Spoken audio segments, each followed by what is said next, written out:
I'll summarize how I understood Kyle's video in one sentence. He pretty much said, "Hey people, don't be so down, don't be so depressed. Here are some things that have been achieved, I guess, politically, and if we do X, Y, and Z, we could achieve more." That's kind of, I think, what his main argument was in the video. What did you think was the main argument? Well, his main argument was that political nihilism, as he would call it, that, you know, there are these people sitting on a, let's say, in their ivory towers, and they're judging us for Yeah, that too. participating in politics, while in fact there is a lot of shit that can be done, and there's a lot of positive things that are coming out of politics. For example, he points out the recent John Deere strikes that led to some concessions from the businesses, and he points out the David Dayan article that points out all the executive actions that a president can take to, for example, change laws and policies. Yeah. So I So think that's, exactly. I So I think mean, it's a no, good faith. I hope it's a good yeah. faith. I mean, I think I kind of said the Summarization. same. Sorry. No, sorry, go ahead. Yeah, no, I'm gonna say I think I kind of I was trying to say the same thing, except you added a good angle. Because he was saying not only like don't feel like you can't change anything, because exactly he gave those examples like you mentioned, and then he also says what else could be done that he believes that even more could happen, and then yeah, and he's also like don't listen to what these people who whenever you're trying something they're saying there's no point to it. I think he was speaking perhaps directly to us there if he knew us, but saying I yeah don't all think the he is aware of us. But yeah, I okay. know exactly. But I'm saying if he knew us, or maybe if he knew you, some of the points that I you think make, you're like, he'd be like, yeah, don't listen to these people who are saying you can't achieve anything in politics, because you can, and you can achieve more if you do X, Y, and Z. And anyway, what are your way of putting it or my way of putting it? I think we're saying the same thing, but that was his main argument. sure. No, I just wanted to highlight the fact that yeah, he was okay. So yeah, go ahead. Give your. I'll have some notes or two. No, I mean, I don't have much to say. I mean, the kind of suggestions that he made were kind of like very basic. I feel like it's just like something like like, yeah, sure. I mean, one of his main things that he started with was like, we need an enforcer. And I think you talk about that sometimes. That made me kind of think of you. So he was like, we need someone in Congress or politicians that will really stand up and like, push back and fight for us. That was one thing.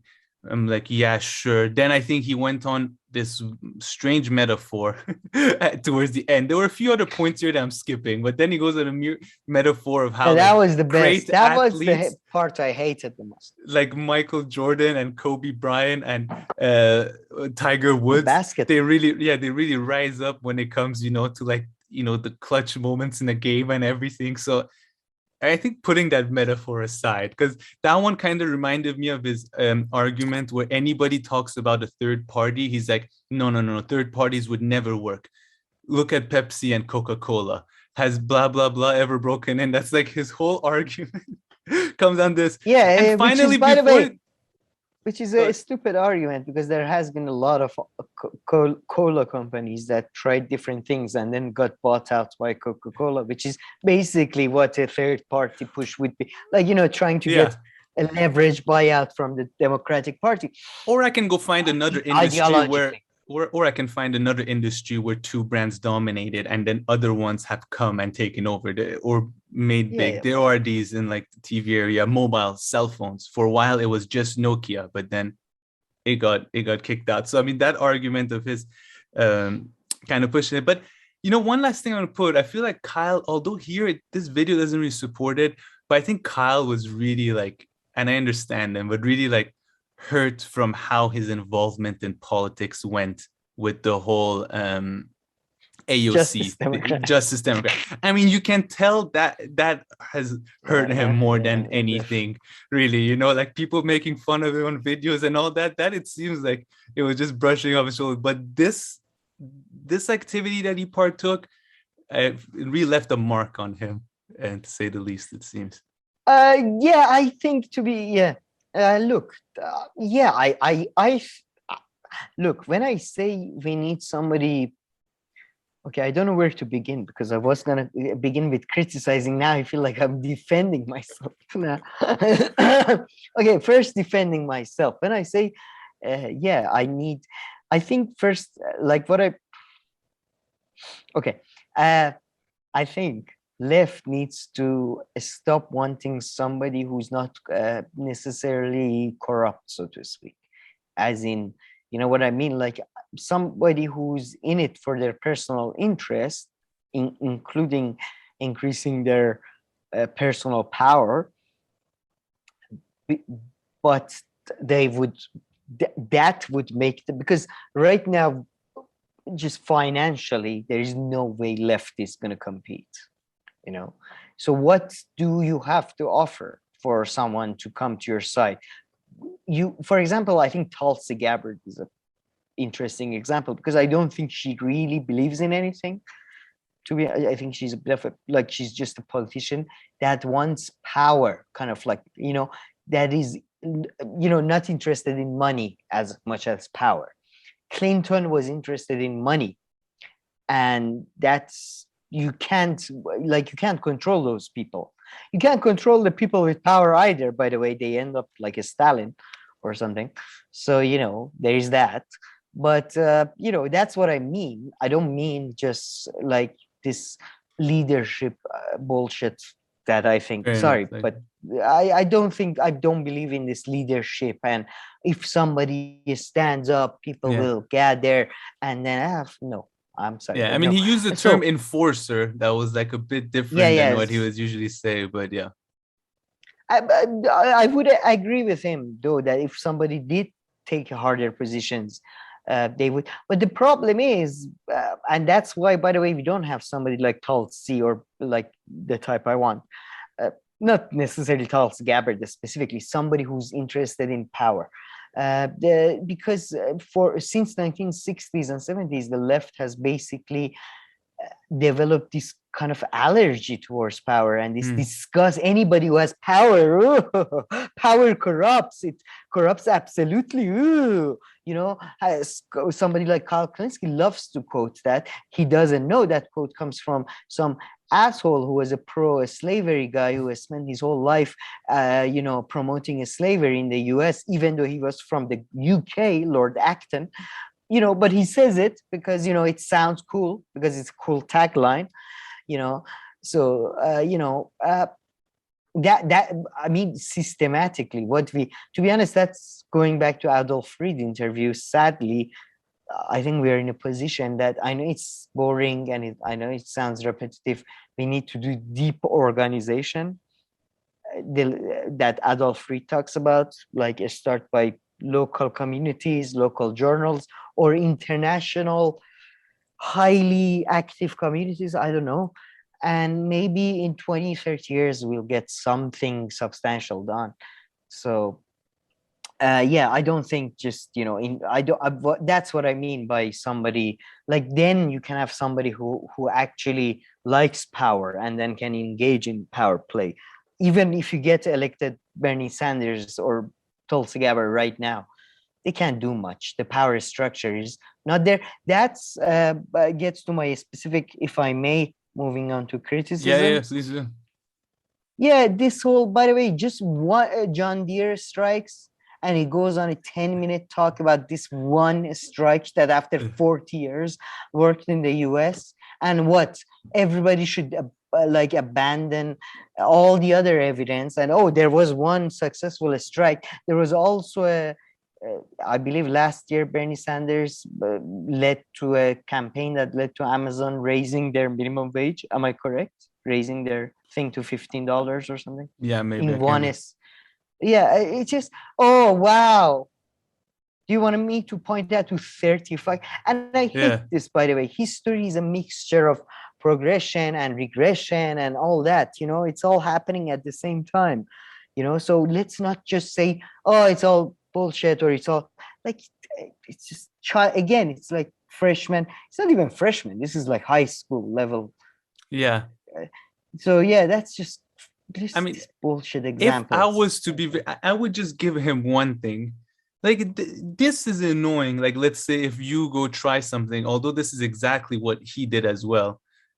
When people talk about third party, he like goes crazy on them and tells them not to pursue the third party, and it's not gonna work whatsoever, as if like he's been a political strategist his whole life. Is that okay if you see some people trying something? I mean, maybe point out some criticisms and stuff, but yeah, not go shit on them all the time and just say, no, it won't work, nothing will work. Because yeah, sure, some things work. I mean, let's not blow it out of proportion, but some things work, like the John Deere strikes that he mentioned stuff. So that I understand. If people are doing stuff, don't go shit on it too much.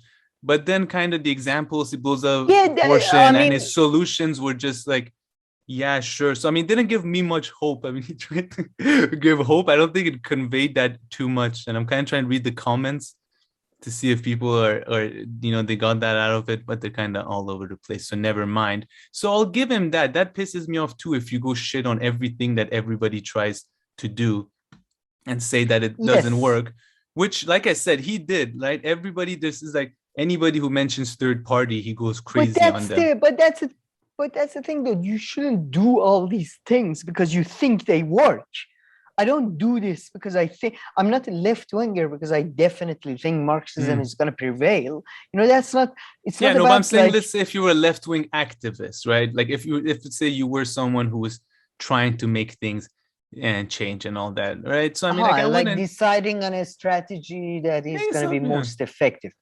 And in some areas and some stuff, things happen and things change. There are countless examples. So I take his point to not shit on everything that everybody's doing. Of course, that becomes annoying. That's right. Okay, yeah. All right, fair I'll enough. give him as far as that. But although I think, I don't think that was. I just think it's such a childish, high schooly argument that, of course, not everything is going. It's not everything is becoming worse. Not everything is becoming better. It's like a Steven Pinker wrote. That's like, we talked about him. Like, I think he's a linguistically and cognitive science. He's a fantastic scientist, but he wrote this article about how things have gotten better, or things are never have been as good as what is the basis of your judgment anyway? Like, how do you? It's idiotic. In my view, it's just.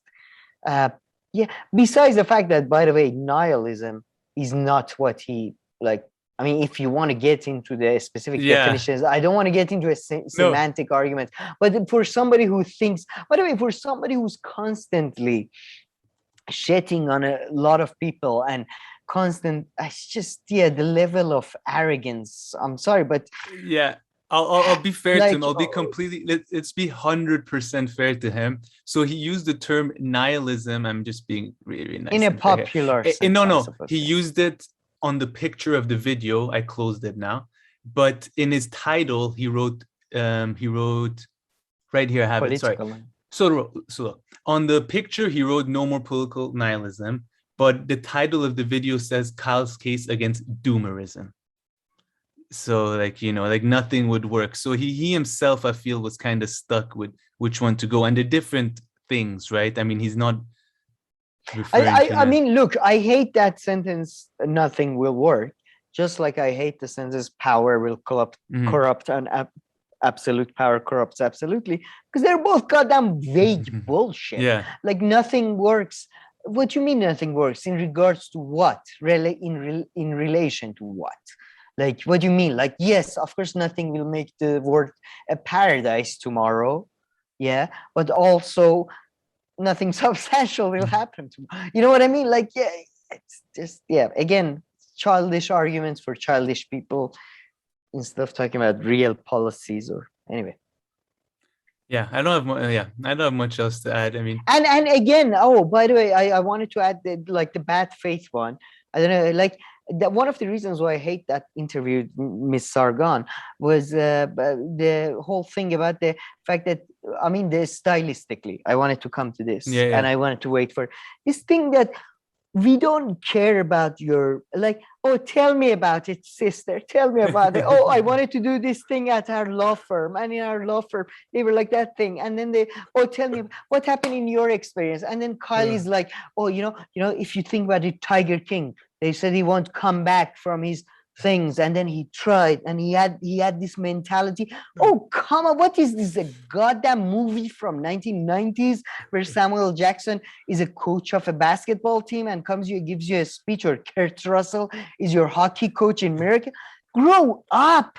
That's not how history works. And none of your things, none of your activities as a student union member, as a like, none of this is like, all that matters is money, leverage, and organization.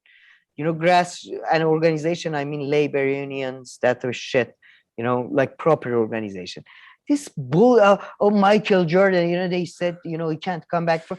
Who gives a shit? Or like, oh, tell me about it. Oh, sister, can you believe that they said that? What is this psychoanalysis for? Again, I'm a Freudian, and I think it's all very good for your individual goddamn personal validation and growth. Fantastic, but I mean, maybe I thought this is more about something. I mean, unless you're making somebody laugh, you should be trying to educate them. And if neither of these two things is happening, I'm angry. Yeah, which was the case. But no, there was these were some good videos that people need to watch them and kind of to get the feeling of it. I know exactly that example with the law school and stuff. They were funny, and I mean, I don't even know if they were trying to psychoanalyze. I wouldn't use those terms, but they were just like, no, I don't know what he was trying to do. Like, I don't know what stuff. I don't get. I mean, let's stick to Kyle's analogy for a second. Funny. His analogy with the sports stars or something was Tiger Woods was the craziest thing. The bullshit that it was, fortune cookie. Don't give up. Keep on doing like exactly. Like 80s. If you believe it, you can achieve it. And then kind of like mindset for making money. Also, wake up at 4 a.m. and do it, or like it kind of went like down those things, but I mean, since we poked a little bit fun at Brianna, she still did a good job in the conversation that she was in. Oh, she did. I think she did. I think the fact that she hasn't had I mean, if I were in her position, I would have actually either murdered somebody or would have had a stroke by now, I think. But this lady was nice, so I don't think she minded the conversation. Like, although she was a bit, what's it called to Brianna at times? Like, it was so fake California, even though she's from Boston. Like it. Yeah, exactly. She was from Boston. Tell me about it. Oh, I think we agree on that. I'm sorry. So I guess she was nice, but it seemed like Brianna didn't mind it too much. I don't know, but don't you, like, we've had some similar experiences, but don't you, like, I've seen 1,000 people like her. Like who, Brianna or the lady? The lady. Yeah. Like, Brianna, I've seen couple. Like typical bourgeois, nice people. Fake laugh, fake smile, fake, like, I don't know. That's the vibe I get. She laughed a lot with her, and like, so I mean, I don't think maybe Brianna didn't take it all in a bad way, and whether it was all fake or stuff, No, I don't even think it's all fake. It's just the way I'm just, I don't know. It's just, I don't know. Just very shallow. Again, apologies. I haven't read the book or anything, so I don't know. What's your... Yeah, no, me too. I mean, I don't think I have anything more to add all this. I largely agree with what you've said, and I think I voiced my disagreement when it wasn't the case. So I think we're all kind of good with this Progressive World online segment. A lot of videos. One last final defense. I think the videos that we covered today, I mean, you did a good job with coming up with the main argument thesis between Brianna and the lady, but I couldn't even do that. That's why all my points were small things from here and there. So full credit due to remembering that guys defund the police thingy, because their discussion is so branchy and so kind of like ours. Yes.